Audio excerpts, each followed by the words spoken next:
can I tell you what an educational psychologist does? Because I think that would make it easier. Yes, please, let's go So for it. with educational psychology, you specialize to work with mostly kids, but you also do see adults. But our role is mostly in the supporting learners, Right. or adults who are still in the learning and developing process to function or meet their highest level of functioning or optimizing that. So in whatever capacity that looks like. So this can be through therapy, either play therapy or just talking or doing assessments.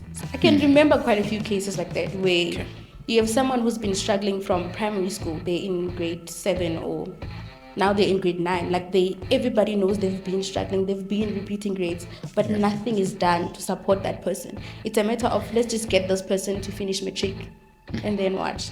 And even for them to finish matric, it's such a struggle because they're put in a system that doesn't support them. If at home I make a mistake, how do they respond to it? Then when I'm at school and I don't do so well at a test, I expect the same reaction that I get from home from school. I expect them to shout at me or to fight me or something like that. I think that's how it would translate academically.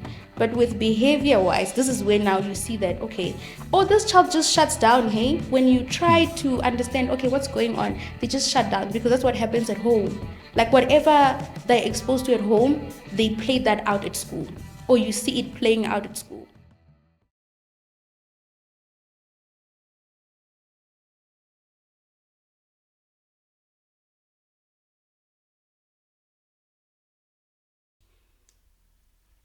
Hey, family. Thank you for joining us once more. This is Isiyalo Overflow. Jablano Gamtombeni on the mic. I want to say thank you for everyone who's been supporting us and watching our content. Please share, like, and share, particularly because somebody out there might be needing to hear some of the topics that we hold here. And so don't restrict the lights, but to share. And yeah, if you haven't subscribed to our channel, please subscribe right now. And today we'll be engaging in something very interesting: educational psychology. We're diving into that, and we're looking at the various phases of educational psychology. What is educational psychology? How why do we even have it? I mean, I think those are one of the questions that I feel I want to know, and I'm sure you want to know. And so do join us as we go through it.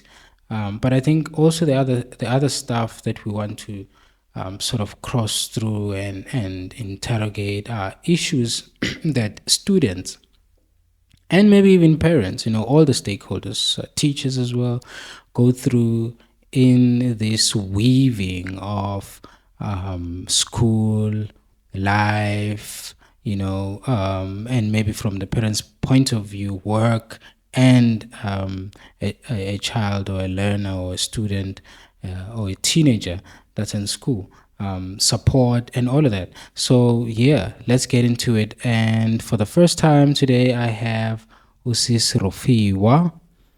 I'll Sis Rofhiwa, No, I you're don't saying it correctly. I don't beat around the bush. The question that you are avoiding, we shall be asking it. I know. Please tell us, who is Usis Rofhiwa? What do you do? Where do you come from? I mean, right now we're speaking about our upbringing, but let's share that also for our people. Where did you grow up, and why did you come here? Just take us through some of that. Oh, well, thanks for having me. Absolute pleasure. My name is Rofhiwa Machebe, and I think from the name, you can just take it from there. Yes. Venda, right? Nah. Yeah. Sure. So my name is Rofhiwa Machebe, and I'm an educational psychologist by profession. Yes. So yeah, my upbringing, I was born and raised in Venda. So I'm a village girl. Vendor girl. Yes, vendor girl. Upbringing, my whole childhood was there. Yeah. So I was born and raised there. I relocated to Joburg to do my first year. Okay. So first year at the UJ, I was doing my undergrad there in psychology. That's how I moved to Joburg. That's how I found myself here, actually. Okay.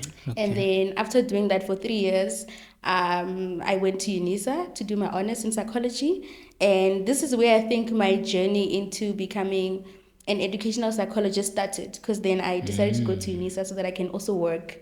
I don't know if you still remember, but during COVID, there was this program for teachers' assistants. Do you still remember? Yes, that program. I think they still have. Yeah, so it was still starting out at the time. I think I was the second batch of the people employed through that program. Okay. So then I got that job, which I applied for very passively, like the year before. I thought it was going to be a December job. I didn't know it was like a full employment thing. Yeah. So then in Jan, they get back to me and I'm like, does that mean I need to be there Monday to Friday? They're like, yeah. I'm like, oh my God, I'm employed. Now, it was such a weird thing that happened. That's funny. You waltzed yourself into Yes, I was like, oh, I'm employed. It was just like, I'm employed, okay. And I was employed at a primary school. Okay. And I was like, okay, I want to do my honors. Now I can't go back to like full time.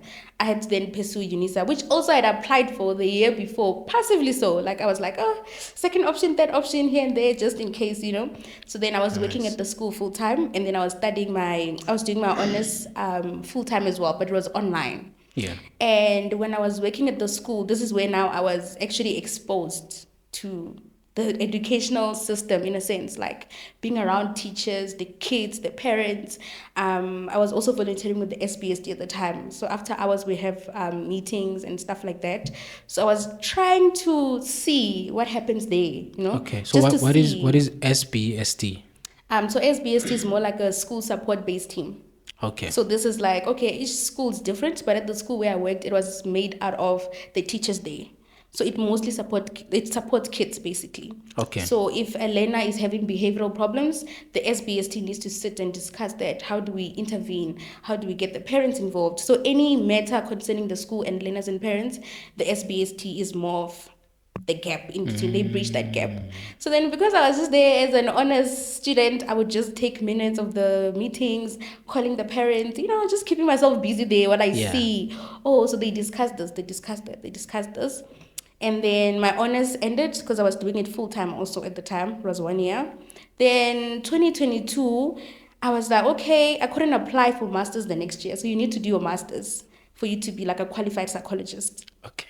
Then I was like, okay, let me see what else is out there. I found myself doing a little bit of research assistance work. I found myself volunteering with SADC. So we do like online counseling sessions. So I was like a lay counselor there at SADC. So I was volunteering there. Okay. And then I also did more work in the educational side again, which is why I feel like education was just calling me now that I think about it. Because then I was working as a transcriber. So I transcribed Met's book from English to Chivenda. So I was transcribing, It was a good gig. It was very nice. No, that's a classic gig. Who transcribes other languages? Yes. Transcribe on. Yes, it was very nice. It was different. I think that was also another thing that I don't even remember how I applied. I just applied for things, guys. One thing about me, I would just apply for everything that I could find. So then I did that. Then I was like, okay, I've seen research. I've seen counseling. How do I now go about my master's? What do I want to specialize in? Because then when you get to your master's, that's where you kind of specialize either in research, clinical, counseling, educational, or neuropsychology. Yeah. So then I was like, okay, I feel like I'm more inclined to educational psychology because of my experience at the school. Then 2023, I was like serious. I applied, went to selections. So you do the paper publication, you go for interviews. So it's like multiple steps. It's like 100 applicants. They can only take 12 to 6. Other universities, I think probably even 4. So it's a very rigorous program to get into. Then I found my way at Vets. So then last year I was training at Vets. I did my M1 there last year. Nice. And then this year I'm just wrapping up my internship at a school. And then this is how you found me here. But why Josie? I mean, you're in Venda, you're growing up in Venda, you could have done Tshwane. Literally could have done anyway, but why Josie? I think I wanted a change of environment. There's University of Venda, which my Okay. grandmother wanted me to go to, and I was like, no, no. I think I wanted a change of environment. When you grow up in a small space like that, you kind of want to see what else is out there. Yeah. And I also feel like everything just works out, because I'm like, I wonder what life would have been like if I went there, because I was gonna do law there. I was accepted for law. Oh. So then I was like, no, I want to go do psychology. That's what I'm interested in. Okay. And even psychology, because I think I found it in grade 11. I was just searching what can you do with the subject that I did, because I did history, life sciences, geography. So I was like, oh, psychology. Then I knew someone who was doing psychology, and I asked her about it. She was like, yeah, just try it out, see how it goes. So going into first year, I was like, if I don't like this, second year, I'm changing. Okay, so it And was then, a yeah. tryout thing, and you fell in love with it. Then I fell in love. I was like, yeah, I'm not changing. I'm not going anywhere. This is home. I like this. We need to figure out how we're going to make this work, but this is home. You know, when you don't have a moment, like studying is hard, but you know this is the kind of hard that I want. Yeah. Like it challenges Yeah. you, but you're like, I would still choose this over other things. I So it felt feel like, that. yeah, this is home. This is home. And I think even how my journey worked out, it was like every single step was more affirming that, yeah, this is where you're supposed to be. Like everything felt like it was working towards this. And all my experiences, passively applying for things, getting them, and somehow you end up in educational spaces again. I'm like, yo, it was just science. Just this is what you're supposed to be doing. No, we appreciate that you did it, because we are going to benefit from that knowledge, and I think what I want to do is to try and download as much as I can from your experience. So thank you so much for sharing. I'm tempted to go the other route, but I'm like, hey, we are here for Let's get back to why we are. Yeah. Yeah, because it's always fascinating hearing real life stories, you know. But so now you found yourself in edupsych. Yeah. For someone like me, who just knows, perhaps I kind of know what psychology is, or I think I know. But what is educational psychology? Sure.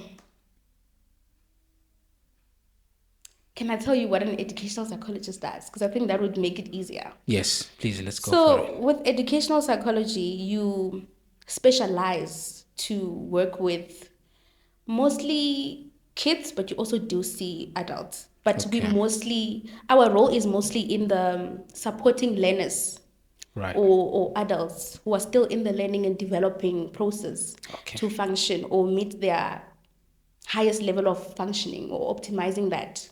So in whatever capacity that looks like. So this can be through therapy, either play therapy or just talking or doing assessments. So we're mostly supporting them in that, the learning and the development side of things. Okay. Yeah. But then again, things get very tricky, because you can always just do continuous development in something else and also practice in that sector as well.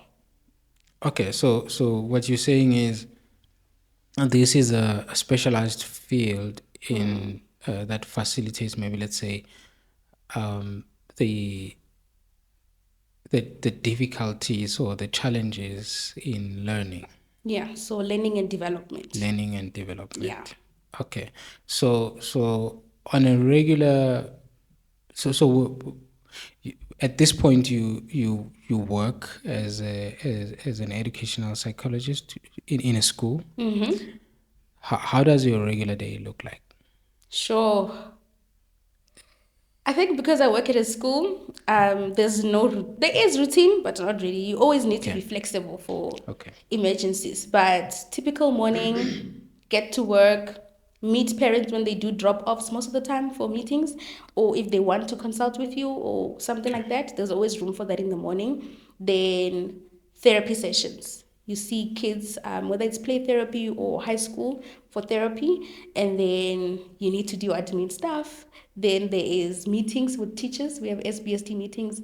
Then you have parent consultations, and then I have assessment days. So when I'm doing assessment, I don't see therapy clients, or I don't do therapy, because assessments take time. Yeah. So every day is different. Then you have you need to also make room for containment. So if something is happening out of nowhere, then you need to go contain the learner.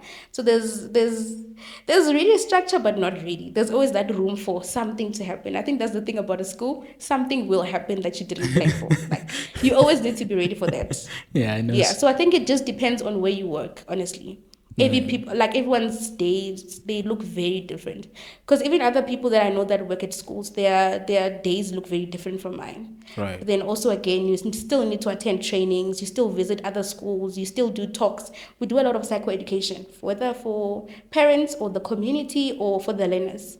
Remember, now it was like exam time, so I had to do a lot of talks around anxiety exam, or stuff like that, like study skills for the parents and for the learners. So it just depends on what's happening. If you notice something at a school where it's a common theme, then you need to do probably like a workshop around that. It's like provide psychoeducation, tell them what this is how they can manage it, or this is how they can go about supporting the learners or the parents. Yeah. Oh, that's great. We should do something together for our people. So I just wanna dig a bit deeper there, just so that we can, because I know for some people this is a new concept. So so so in a school, you are there as a support system. Yeah. And so, meaning that, let's call them referrals for lack of a better word, those would come from the teacher. The teachers, the parents, or the SBST. Okay, I see that. And so, for, let's say, a public school that doesn't have an educational psychologist on site, how would the process of referral work, or how should it work? So I think with that, when you don't have a person on site, this is why it's important to build a referral system around your school. So know, for example, places in the community where you can refer them, but then also that depends, can they afford such services, and what free services are out there. And I think this is when we were speaking about this earlier, where I was telling you that, like, for example, your vets, your UJs, your ububele, they offer discounted rates. So then the school kind of needs to have a referral system and say, sure, we don't have a person on site right now, and for us to get a person to come, we need to be on a waiting list. So in the meantime, you can explore maybe going to places where they offer discounted rates that you can afford, or you can go to private practice. So then those are the alternatives that are like in a system like that. I see. So meaning that if I'm a parent and I can see some difficulties, maybe then the first point of contact obviously is the school. Yes, your teacher probably is going to notice something. I'll have to have a dialogue with the teacher. Okay, so then from that, I'll either be referred to one of these institutes, or a private center like Isiyalo. Okay, so costs. Yeah. I mean, I know a regular consultation for a cash paying customer, that those could range from anything between 900 to 1,005, let's say 1,006. So for somebody who cannot afford that, so if I'm trying to get a free consultation, how does that look like? Sure, and unfortunately, that is the reality that most people are facing right now, where those services are quite expensive for other people. So I think this is where now your NGOs come into place, because we do have NGOs, but I think it's a matter of sometimes people don't even know that we have NGOs that can offer such services if you can't afford. And I also know that like some public places they do have, think the district does have psychologists. There's also that option where you can be on a waiting list and wait for them to come, or then you can explore other things like NGOs, or you can explore private practice. But then again, you do have people who offer, I think, discounted rates, but then that's for you to find out. And I Yeah. think that's why it's very tricky, because people don't know where to even look for the Yeah. information. How do you Yeah. find the information? Which I think why platforms like this are very important, you know? Okay. Yeah. Man, it seems like there's quite a lot to actually go into Yeah. in regards to the subject, but I was just fascinated with just I mean I've never heard I've never before preparing for this talk, I didn't understand psych in that depth. And suddenly when I was looking it up, then I start to understand that, I mean, we've always said things like, oh, we children don't all learn in the same way Yes. and stuff like that. But I never took it as far as, so what happens when a child is not coping? You know, is it that the child is failing?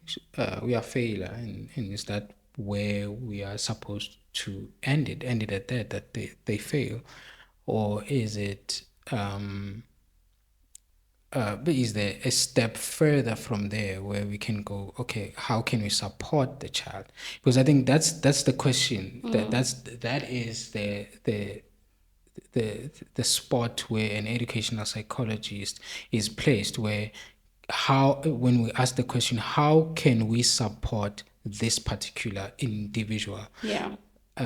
And also I think it's a question I'm trying to reflect back to my schooling days. Well, you wouldn't know, because some conversations happen privately, to say, were there children where a teacher says, I suspect this child is not able to cope, can we do that? Do you know of any cases in a public school that you've heard of?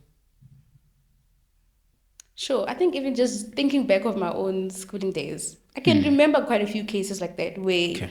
you have someone who's been struggling from primary school, they're in grade 7, or now they're in grade 9. Like everybody knows they've been struggling, they've been repeating grades, but Yeah. nothing is done to support that person. It's a matter of, let's just get this person to finish matric and then what?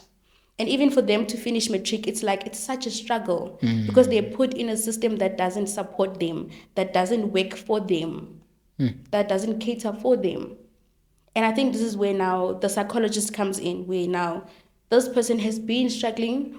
The interventions are not working, because I know some schools have interventions to help learners who are struggling during the lessons. They're like, okay, maybe after hours, let's do an intervention. But you can see that's still not working. You're looking at the report and you can see nothing is working. So now it's like you keep forcing this person to, like, you literally putting someone in a situation where they're not going to meet their optimum level of functioning, because the system doesn't support them.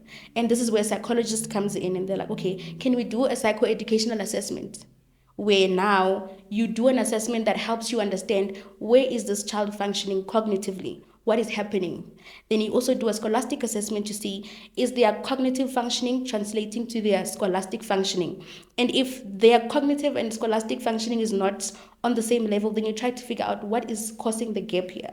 For example, if their IQ is average, or it's high average, but their scholastics are saying the opposite, or it's the other way around, you try to figure out what is the gap. Is their scholastics and their cognitive functioning the same? And then that then informs your intervention. Then it's like, okay, then maybe we need to look more into getting them into a remedial school They just need more one-on-one interaction with the teacher, with less learners in the class. In a school that probably has a speech therapist, maybe they're struggling with speech, or maybe in a school that has an OT if they need an OT. And most mainstream schools don't have that. So then you use that report to inform your intervention that no, this child just needs more one-on-one interactions. They need a school that has a support department that can accommodate their different needs. Or you can figure that no, this child can stay at the school, they can stay at a mainstream school, but they need an accommodation. So with an accommodation, you're looking more into getting a suitable support for them. So when they're writing exams or tests, you're just supporting them so that they can function or perform in their best level without other things that are distracting them. For example, you're looking more into maybe getting extra time. You've noticed that maybe during their cognitive assessment, maybe they process things a little slower than you would expect for their age, then that's when you think, okay, maybe let's get extra time for them. So they get added time. So when other kids are writing, then they get added time, and then you get to see their true reflection of performance instead of them just finishing with other kids. Or you get a spelling accommodation for them and say that when you mark their script, maybe disregard their spelling so that you can see what they were trying to say and not necessarily the spelling errors, right? Or you get a scribe, or you get someone who reads for them, or other learners need a separate venue. So then the psychoeducational assessment informs all of those things, and it comes out with more individualized or tailored intervention for that person. Instead of trying to use an umbrella intervention, we use an intervention that is tailored for Rofhiwa's needs and where Rofhiwa is. Yeah, so that's where you're looking at it from. Or with the little ones, school readiness assessment. You are trying to see, are they ready for school? And how ready are they? And while we're preparing them for school, what can we do in the meantime to support them so that next year when they start grade 1, they are ready? So there's like different things. Or even career assessments. Other people don't know what they want to do in grade 10. So then you help them with assessments to figure out which career is most suitable for you academically and your personality and your skills and just who you are as a person. So you're looking more into those things. So it's quite broad. There's a lot of things that go into educational psychology. So it's not just therapy. There's other things and other things involved. Wow. It's just that I keep getting caught up in the issue of children that fall through the cracks. Yeah. A lot of them fall through the cracks. And so I want to try and package this mostly for parents, because there are a lot of children that fall through the cracks. And sometimes it looks like, or it ends up being an issue of being bullied, udom. We have this language. I don't know in Venda, but this was very much prominent in our schools. Aliana udom. And I mean, we didn't, as children, because this is a language that is used maybe even at home, you don't realize how malicious calling someone dumb is. And to have such a language indicates to me that we are not truly aware of the environment of learning, basically. We are not truly aware that we're different in how we learn. And so what are the other, how can I if I'm a parent, for instance, what are the I know I'm trying to be maybe a bit too, I'm trying to make something complicated too plain, but if I'm a parent and I do suspect Utaman, I mean, obviously the results show, so you can't hide that. The results show, but what are the other tellings that I can tell with my child really needs assistance? I think behavior also tells you a lot. Your child is very withdrawn. Yeah. They are getting a lot of demerits, or I think there's different words for those things in each school. I think for other schools it's demerits, or they're getting a lot of warnings. Yeah, like warning letters saying Okay, they're okay. fighting, they are not participating in class, they are just aggressive, they are doing this, they're misbehaving. That for me communicates that there's something deeper happening. As a parent, you can start to look into, okay, this person was not like this. Why all of a sudden are we getting 10 letters of warnings that you were fighting at school, you didn't do your homework, you're not writing in the classroom? So their behavior also tells you a lot. Or now all of a sudden they're very withdrawn. You do one little thing, they snap more than they normally would. That communicates that there's something underlying. There's something going on that I'm not aware of. And I think this is where now you find that maybe there's bullying happening, or they're just also aware that they're struggling academically, and they're internalizing that, and them internalizing it then manifests through their behavior. So you can see that their behavior is changing, their mood is not the same, they don't like to play out with other kids anymore, or they're all of a sudden just engaging in behavior that they wouldn't engage in, like going out all of a sudden or doing things that they typically wouldn't be doing. I think things like that communicate that.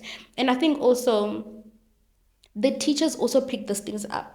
So I think maybe trying to have that relationship with the teacher, so that even when they tell you that, listen, I've picked up something, you approach it with curiosity instead of fighting back that, no, you just don't like my child, or stuff like that.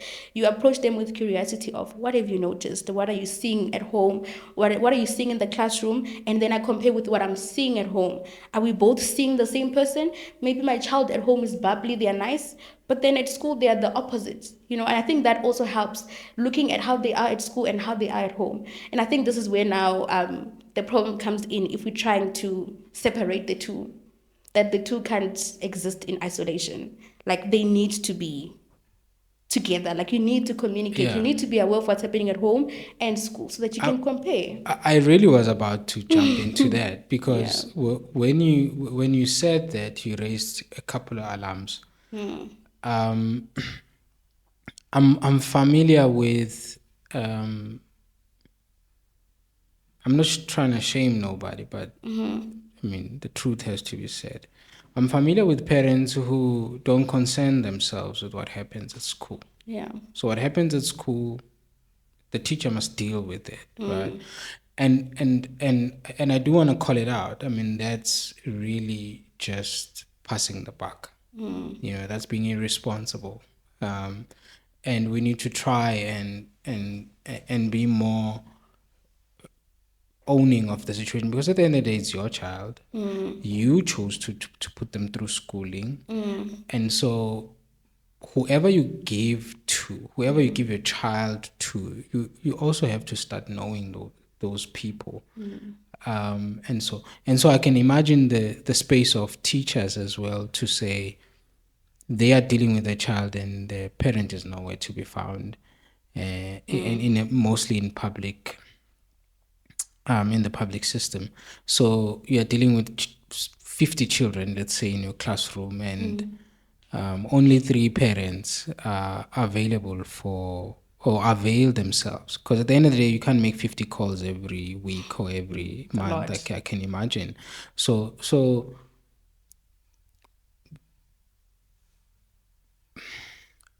I know that, according to me, the bridging the gap starts with a mindset of perhaps understanding that a school should be an extension of home. Yeah. And so, but how would we address those? I mean, what are the dynamics? They're really not even psychologically, but in general. It's very interesting, because my research last year, my master's research, was on parental involvement. Yes. Yeah. So it was on parental involvement. So as you say those things, I'm just thinking of what we found in the study. Okay. And I think, sure, what you're saying is true. A child almost exists in different systems. And those systems, I'm thinking of this theory where the systems are circles and the circles overlap, meaning the circles are they overlap into each other. And that shows you that the different systems need to be interacting, actively interacting. School, home needs to be interacting. Mom, teacher, Lena, they need to be interacting constantly, right? And I think what I realized was, With the concept of parental involvement, people define it differently. Okay. You have parents who believe that if I'm paying school fees, if my child is fed, if my child has a uniform, if the transport is paid and my child is going to school and coming back, that is parental involvement. I'm an involved parent. For them, that is their understanding of parental involvement, right? Yeah. And then someone else comes in and they're like, yes, I do those things. But then for me, I need to have direct contact with the teacher. I need to know who is teaching my child, what they are teaching my child, how is my child in class, what homeworks do they have. They even go as far as asking the teachers, how do I help them with the homework? Help me understand what this is so that at home I can check if they're doing it. So I think different people have different understandings of parental involvement, and other people don't understand what is expected out of them, you know. And this is where now I remember in my study we found that sometimes parents parent how they were parented. So for them, Okay, can you say that again? sometimes parents parent how they were parented themselves. Yes, okay. Yes, So for example, for them it's like my parents only made sure that I was going to school fees are paid. I'm fine. That's what it is. That's what it is. They don't understand that maybe there is another way of being a parent who's involved. So I think it starts with that, trying to understand themselves, that parent would see what is your understanding of being an involved parent. And then communicating your expectations that, okay, I understand that, but I think it would work best. It would be in the best interest of the child if you could try to attend parents' meetings. If you could try to check homework when they get home, check their books. Are they doing homeworks? Because then when a child comes to school and their homework is not done, your first thing is, how did the parents not pick that up? But then the parents at home are like, as long as you're back here, tomorrow you're going, that's your part. We're done. You know. So I think just trying to understand the different understandings around parental involvement, and then educating. I think this is where now psychoeducation comes into place. Educating the parents, because some of them genuinely don't know, and then again some of them do know, but then for them it's like, I don't have capacity, or they choose not to. So it's quite broad. Like there's different ways of looking at it. Others don't have capacity, others don't know, others do know, but they choose not to. They're like, my way of parenting is how I prefer to parent and how I prefer to be involved.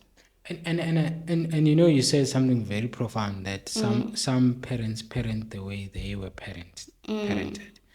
That goes back to a discussion we had here with Dr. Petile Zita around breaking generational patterns. I'll link it up here on the screen. I think that has to do with I'd say what, as people or as parents, we need to conduct an audit of the things that were done by our parents towards us, and really truly question, was it beneficial? Did it work? And in turn ask the question, how can I make it better? Or how can I improve it, you know? So I think maybe those conversations are conversations that we need to have more of in our homes in order to see some of these changes happen. And I know some schools, if the parent doesn't show up, then there are repercussions. Yeah.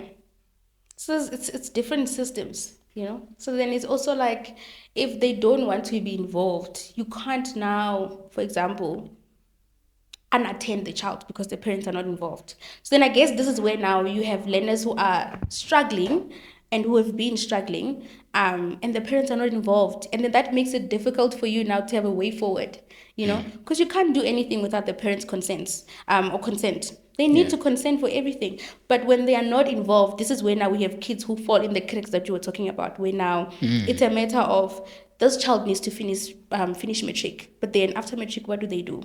Where do they go?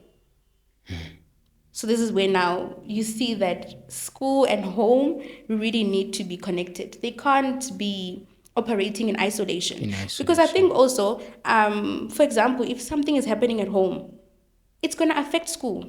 It's going to affect how they show up at school. It's going to affect how they interact with other learners. It's going to affect how they even perform academically. just to show how these two things directly affect each other. Of course. If there's bullying at school, you're going to see changed behavior at home. If there's something happening at home, you're going to see changed behavior at school. So each of these things have direct effect on each other. So that just goes to show how these two things can't operate in isolation. They need to be connected. That's true. I mean, I just remember a time when one of my sons was bullied, let's say, and so I had to take it up with the school to say, okay, he told me about this, what is being done. And I followed up to the T where it ended up in the principal's office. And that day, okay, so the principal sort of arranges a day where both parents will be available. Meeting. Yeah. So I'm there and the other parent is not there. And the principal says, okay. And I could see he's like, he's done, bro. Like he's like, I don't know what to do because she's not responsive or whatever.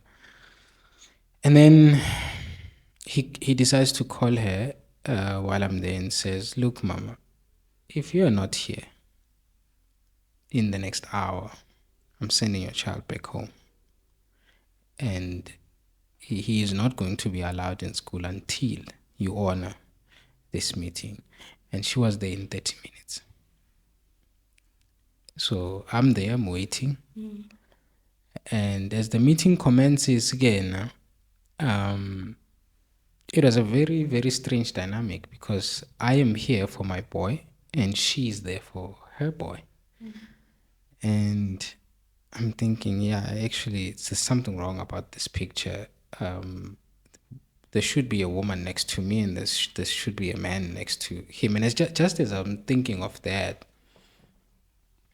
the boy says something very disrespectful to the mother. I mean, this is me. This is us as parents, the children sitting directly opposite to us, and then there's the principal on the side. And he says something very disrespectful to his mother. And instinctively, without thinking about it, the old school parent in me came up and I reprimanded the boy. You will not speak to your mother like that, son. Apologize now. And he apologizes. And from Lapo, everything just goes. And so my conclusion from that meeting, and hence I was not upset, it was this boy is just missing a father figure. But this is now showing up in school as a fully fleshed bully. Nothing wrong with the academics, just him being a fully fleshed bully. Just to attest to what you're saying there, that these things show up in school. Whether behaviorally or academically, they do show up somehow. And I think if you take time to try to understand why is this happening, what is causing this, then you realize that, okay, something is happening in one of the systems. Something is happening, and this is why we're seeing this behavior at school or at home. So if these spaces are isolated, where I choose, I know, but I leave school fees and whatever, what happens psychologically to the student here or child, say? What are some of the possibilities that we see on the negative side? Sure. I think because kids are different and they react to things differently. Yeah. And I think when the two systems are not connected, number one, they feel like they're not seen most of the time. It's like, so no one is picking up that there's something wrong here. No one can see that there's something wrong happening with me. And I think this is when now you say they're crying for help. And then that then comes out in different ways for each learner.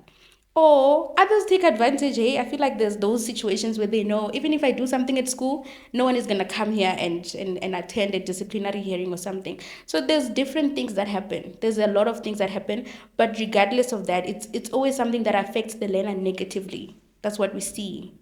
A lot of them are affected negatively, whether emotionally, because you can think of what does it mean to me when there's prize giving or a school meeting and I see other kids there with their parents, but I'm sitting alone. What does that communicate to me as a child? That, okay, others are sitting with their parents and I'm sitting alone. Or it's a disciplinary hearing where others are sitting with their parents, but I'm sitting alone. That communicates a lot of things to you as a person. And you wonder what that then does to you and how that affects you emotionally and how you relate to yourself and your family and other people in general. You might feel like I'm not supported or I'm not loved.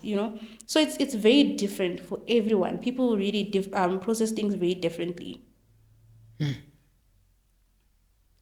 Yeah, I know. So so so it is quite clear and obvious that whatever happens at home, I'm literally going to take it to school, vice versa. Yeah. So we are living in a, if I think that these things are separate, then I'm definitely fooling myself. Yeah, I think, like you said earlier on, it's like an extension of the other. If something is happening there, it's going to affect what's happening there. Because then I think if we're looking at it separately, then we're expecting a child to have almost like package yourself. There's this personality for home, then there's that personality for school. As soon as you leave the gate, you forget this. As soon as you enter the school gate, this then comes out. And that And is it not, becomes something else. yeah, that is not really practical. Because that's one person who's going through the different systems, home and school, at the same time. So how do you expect them to be able to split or to be able to have two identities, you know? So yeah, it's quite yeah. There's a term that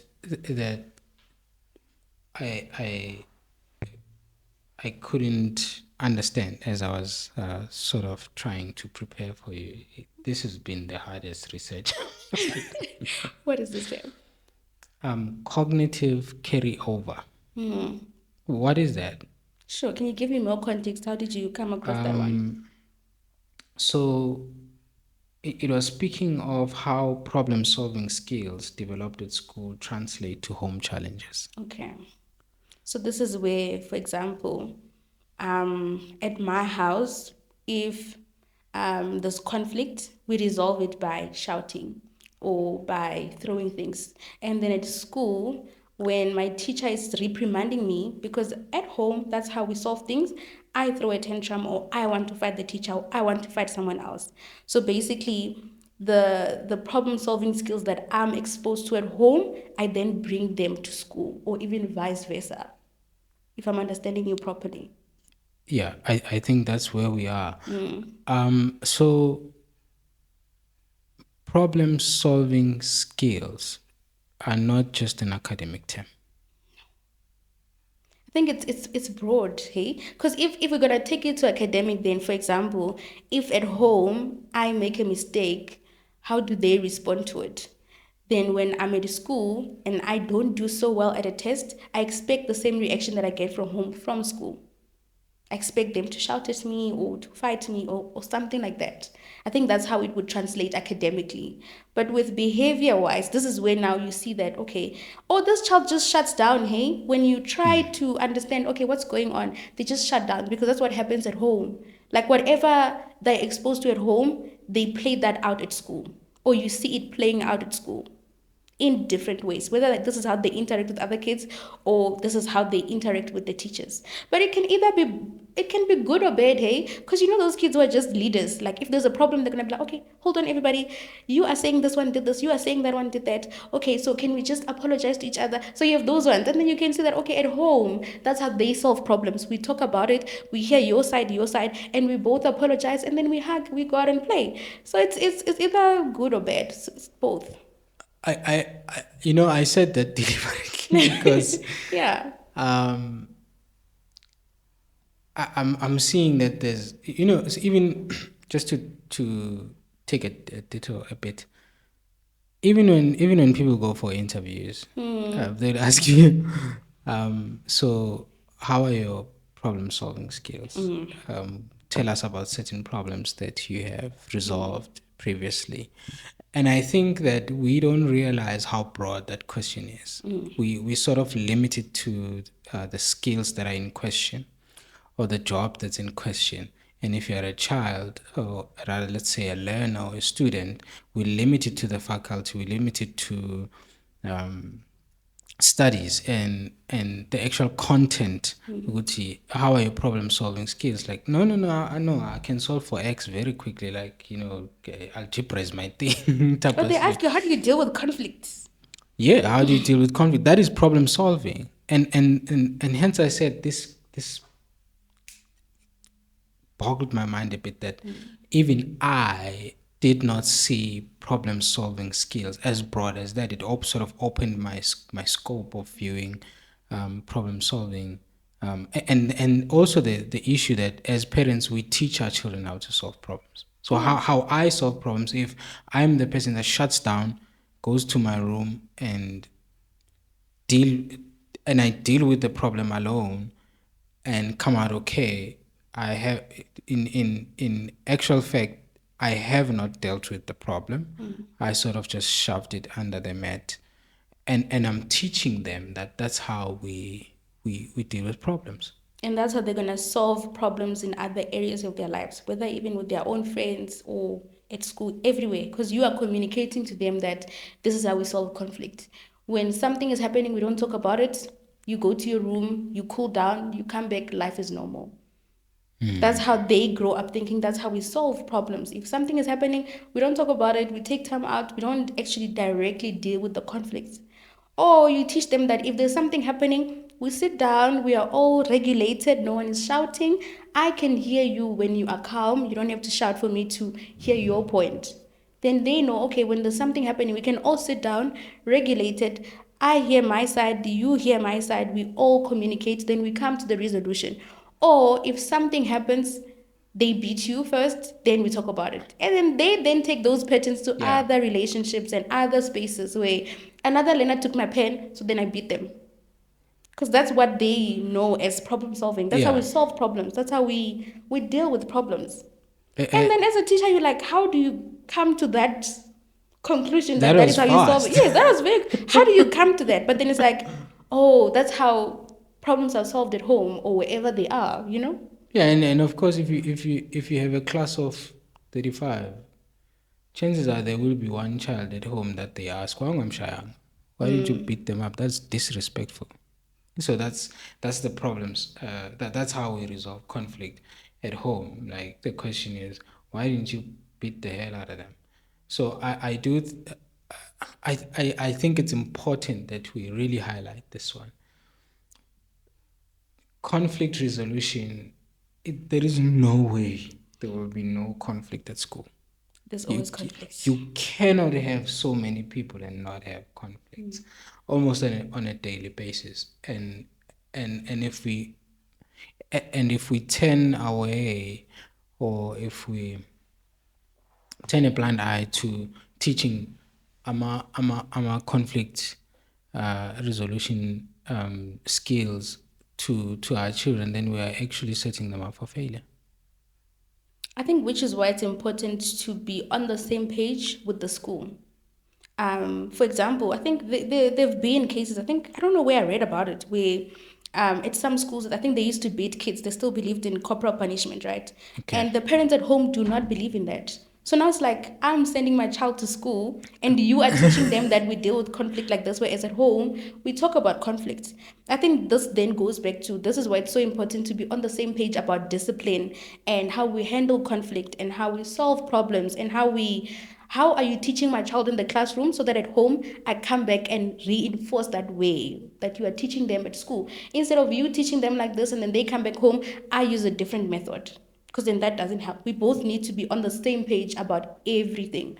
Like academics, dealing with discipline. We need to be on the same page. Because if you are dealing with it at home like this and the school is dealing with it differently, that confuses the child, number one, and most of the time you don't even see like an intervention working because now you are solving it that way, they are solving it that way. There's normally no like resolution. You don't resolve things like that. Yeah. Yeah, no, there's I'm just picking up a lot of things that I feel we probably, maybe given time, we need to dive deep into into some of them. So I'm just skipping over most of of these. I anxiety. It's on the rise apparently. There's now a new term called social anxiety. I don't want to say it's new, but I think it's doing the rounds. I have social anxiety. How does in your, especially because you work in schools, how does anxiety show itself? Like, is it a thing? Maybe let's start there. Is it, do you have many cases of this, or is it just hyped up? I think most of those things have always been there, Yeah. but we just didn't have the language for them. Okay. Like, if you think about some of the things that we still see now, you can check them back to when you were young. For example, where when you have to do speech, prepared, unprepared, this person can't breathe. They are so they are so out of it. They can't breathe. Yes. You would see stuff like that, but then you didn't have the language to say, oh, this is what this is. But you could see it, but you just didn't have the language. So I think most of those things have always been there, but we just didn't have the language, or we didn't know what word to call them. Whereas now, I think probably because of the internet and everything, we have access to the words. So, oh, you can Google feeling like this, and then you're like, oh, so I was feeling anxious because I'm standing in front of people and that scares me. Now you finally have the Right. words. You can put words into the behavior. So I think it's definitely always been there. We just didn't have the language for it. And I think with schools, there's everything. I think, yeah, there's I think because they're still growing and they're figuring themselves out, there's hormones involved, they're still developing, there's different stages of development that they're going through and everything. So there's definitely a lot of that, and it presents very differently for everyone. For example, you have kids who, when you're teaching, they hear you, like they understanding this, but when it's time to write, the anxiety kicks in, and then you don't see their understanding translating into the paper, and you're like, but you can do this. But when it's time to write, because now you're anxious, because for you an exam is this big task that overwhelms you, it then affects how you perform. Or for others is when they now need to stand on stage and speak or sing, then they shut down, they shake it, they can't breathe. So it presents very differently, and others just struggle with social spaces where you're gonna find them sitting all the way there by the grounds by themselves, because social spaces make them anxious. They don't know what to do with themselves, they don't know how to interact with other people, because it's just so many people, or it's like so many people in a space that's closed up. All of a sudden they feel like they can't breathe, like this is too much. So it definitely is there, and it's a matter of figuring out what triggers it, and how can I regulate. And I think this is where therapy comes in, because then you can then provide them with skills that they can use to regulate themselves. When they feel like, okay, this space is starting to dysregulate me, I can do this. I can do breathing exercises. I can just go for a walk. I can just, something. Therapy then gives you those skills if it can help. Or then we can look into other alternatives if there's a need. So, yeah. So yeah, I think you are right. In fact, I don't think so. I do agree. I agree. I think we just had almost one word for everything. Ushai, ushai, no ushai, Yes, no. yes, Ushai. yes. Then it's like, really, Yeah. So now, because we're living in a world of information, then we can put terms. We have access to certain jargon that we didn't have access to before. So we can put terms towards that. I think that's more accurate.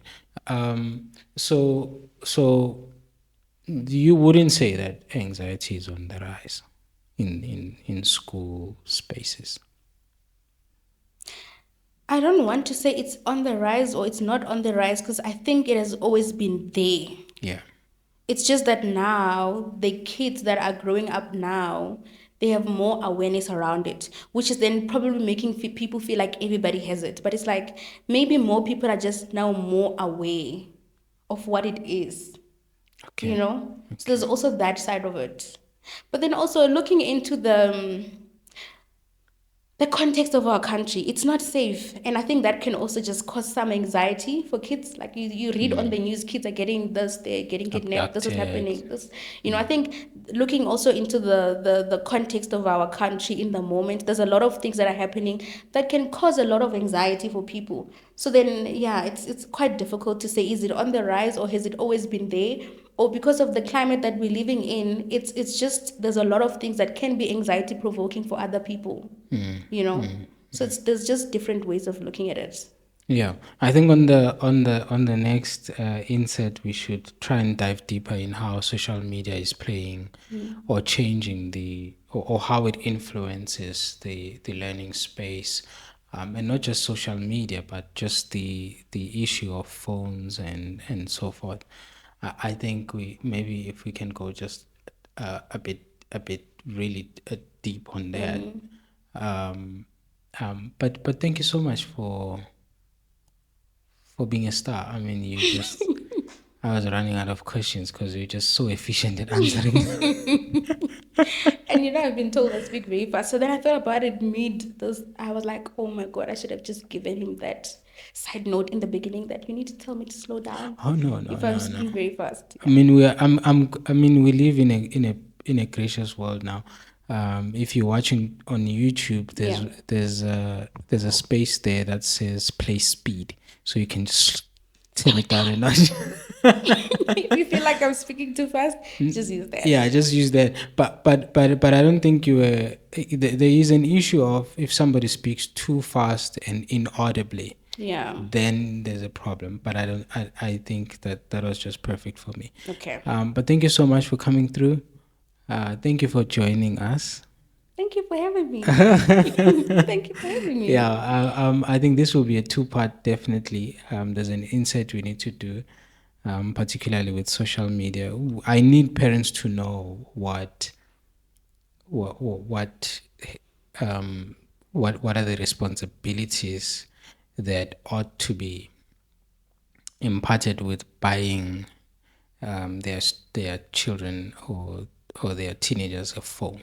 What does it come with, the good, the bad, and so that they are aware of what they're how are they changing the environment, because we've established that these two environments cannot function separately, even though sometimes they are forced to.